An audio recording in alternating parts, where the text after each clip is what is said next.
कहते हैं कि जिन लोगों का अंतिम संस्कार ठीक से नहीं किया जाता उन लोगों की आत्माएं अपनी मुक्ति के लिए भटकती रहती हैं। इसके अलावा अपूर्ण इच्छाओं और वासनाओं के कारण भी ये आत्माएं भटकती रहती हैं। वो सुनसान जगहों को अपना ठिकाना बना लेती हैं और वो स्थान जहां आत्माएं अपना डेरा डालती हैं वे प्रेतवादित बन जाती हैं, जहां इंसान अजीबोगरीब घटनाओं का सामना करता है। ऐसे ही कुछ स्थान भारत के उत्तराखंड में मौजूद हैं जहां इंसानों का जाना मतलब मौत को दावत देना है। आज इस वीडियो के माध्यम से हम आपको उत्तराखंड के कुछ ऐसे पैरानॉर्मल साइट्स से रूबरू करवाएंगे जिनके बारे में जानकर आप सभी की सांसें थम जाएंगी। मसूरी के पास लांबी देहर माइंस राज्य के सबसे प्रेतवादित जगहों में गिनी जाती है, जहां रात तो क्या दिन में भी कोई आने की हिम्मत नहीं करता। यह रहस्यमय खदान एक साथ 50,000 मजदूरों की दर्दनाक मौत की गवाह है। 1990 के दशक में चूना पत्थर के कारण यहां काम कर रहे मजदूर फेफड़ों की बीमारी से ग्रसित हो गए थे, जिसके बाद उन्हें खून की उल्टियां हुई और उनकी मौत हो गई। आज यह जगह एक वीरान जंगल में तब्दील हो चुकी है, जहां हर रात चीखने चिल्लाने की आवाजें सुनाई देना एक आम बात है। इस कारण यहां पर कोई नहीं आता। यहां से गुजरने वाली गाड़ियां अक्सर हादसों का शिकार हो जाती है। कहा जाता है कि इस इलाके से उड़ने वाला एक हेलीकॉप्टर भी एक रहस्यमय दुर्घटना का शिकार हो गया था।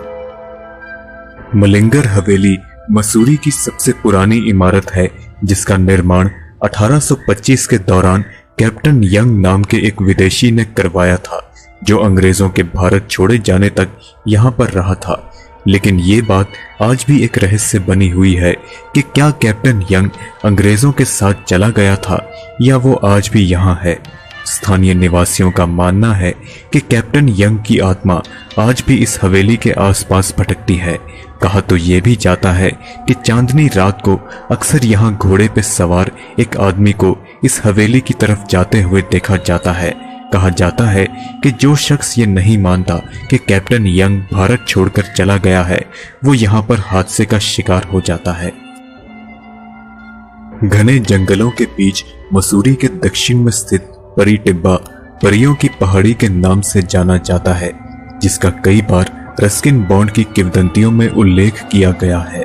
लेकिन बहुत कम ही लोग इस बात से परिचित हैं कि ये जगह रस्किन बॉन्ड के किस्सों के अलावा पैरानॉर्मल अनुभवों के लिए भी जानी जाती है। कहा जाता है कि ये जगह रहस्यमय प्रकाश के हमलों का शिकार है, जहां आधे जले पेड़ और काले पड़ चुके पत्तों को देखा जा सकता है। स्थानीय निवासियों के अनुसार यहाँ कोई प्रेमी जोड़ा रहस्यमय प्रकाश का शिकार हो गया था, जिनकी आत्मा आज भी यहाँ अपने प्रेम को पूरा करने के लिए भटक रही हैं। अजीबोगरीब हादसों के लिए कुख्यात ये जगह उत्तराखंड के चुनिंदा प्रेतवादित जगहों में गिनी जाती है। उत्तराखंड के चंपावत में स्थित लोहा घाट बंगला एबी बंगला के नाम से भी जाना जाता है, जिसे बाद में 1900 के दशक में एक अस्पताल में बदल दिया गया। कहा जाता है कि यहाँ पर मॉरिस नाम का एक डॉक्टर अपने मरीजों की मौत की भविष्यवाणी किया करता था। जब भी कोई नया मरीज उसके पास आता तो वह डॉक्टर उसकी मौत की तारीख बता दिया करता था। उसके बाद उस मरीज को अस्पताल के पास स्थित एक मुक्ति घर में भेज दिया जाता था, जहां पर अगली सुबह उस मरीज की मौत हो जाती थी। ये आज भी एक रहस्य है कि डॉक्टर मॉरिस मरीजों को मारता था या वह प्राकृतिक रूप से मर जाते थे। लेकिन इस बात को लेकर खासकर आसपास के लोगों में कोई भ्रम नहीं था कि यह पूरा क्षेत्र भूत प्रेत और मृत आत्माओं का गढ़ है। लोग बताते हैं कि यह बंगला पूरे क्षेत्र का पहला घर था, जो कि उस पहाड़ी पर प्रेतों का गढ़ माना गया, और वो भटकती हुई आत्माएं उन मरीजों की हैं जिनकी मौत की भविष्यवाणी डॉक्टर मॉरिस किया करते थे। दोस्तों, आप मेरे इंस्टाग्राम अकाउंट पर मुझे फॉलो कर सकते हैं, जहां पर आप मुझे पर्सनली मैसेज भी कर सकते हैं। आप अपने विचार हमें कमेंट्स के माध्यम से जरूर बताएं। अगर आपको ये वीडियो पसंद आई तो इसे लाइक और शेयर जरूर करें। हम जल्द ही आपसे अगली वीडियो में मुलाकात करेंगे। तब तक के लिए इजाजत दीजिए।